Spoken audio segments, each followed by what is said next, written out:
पिताजी जल्दी चलिए, वरना मैं आज स्कूल में देरी से पहुंचूंगा। मेरी टीचर बहुत गुस्सा करती है।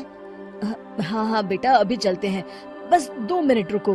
तभी रमेश की पत्नी कमरे से बाहर आती है और रमेश से कहती है, सुनिए जी, आज शाम को आप ऑफिस से जरा जल्दी घर आ जाइएगा। याद है ना, आज आपको मुझे शॉपिंग कराने के लिए लेकर जाना है। अरे भाग्यवान, इस महीने हाथ जरा तंग है।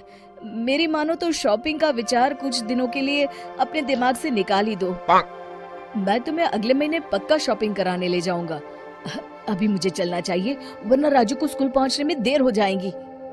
देखिए जी, अब आपके ये बहाने पुराने हो चुके हैं। मैं कुछ नहीं जानती।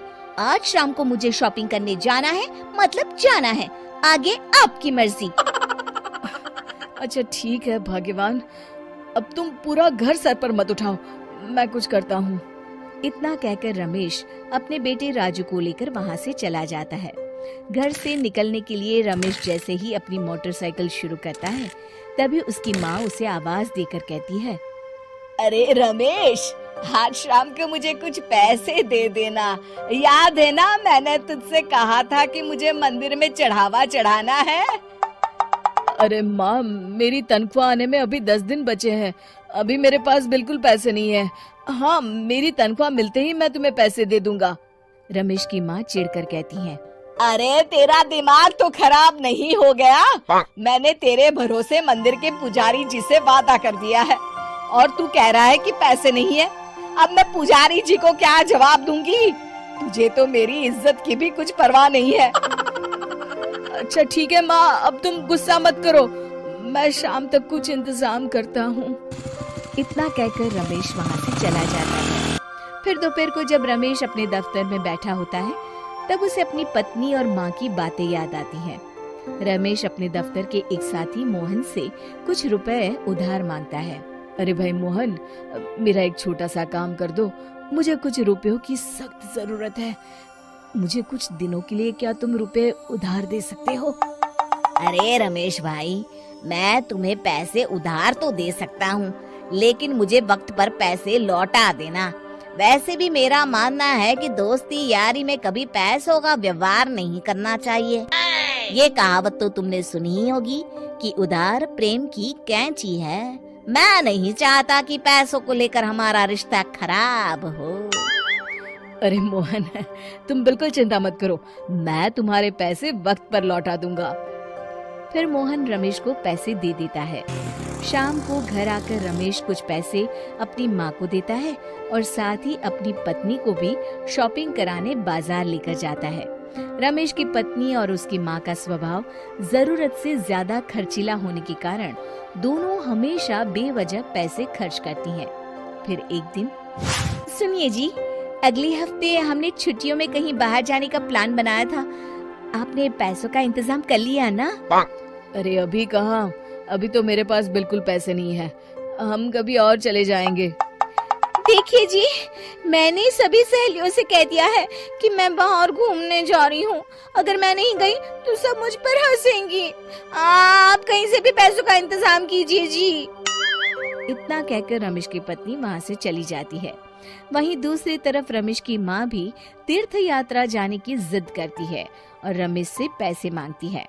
फिर अगले दिन रमेश एक सेठ से पैसे उधार लेकर अपनी पत्नी और बेटे को घुमाने ले जाता है और अपनी माँ को भी तीर्थ यात्रा पर भेज देता है। लेकिन जैसे ही रमेश अपनी छुट्टियाँ बिताकर वापस आता है, कर्जदार उसका जीना मुश्किल कर देते हैं। इतना ज्यादा कर्ज एक साथ अपने ऊपर देख रमेश काफी परेशान रहने लगता है। फिर एक दिन राजू की स्कूल की फीस वक्त पर न भर पाने के कारण रमेश को स्कूल में बुलाया जाता है।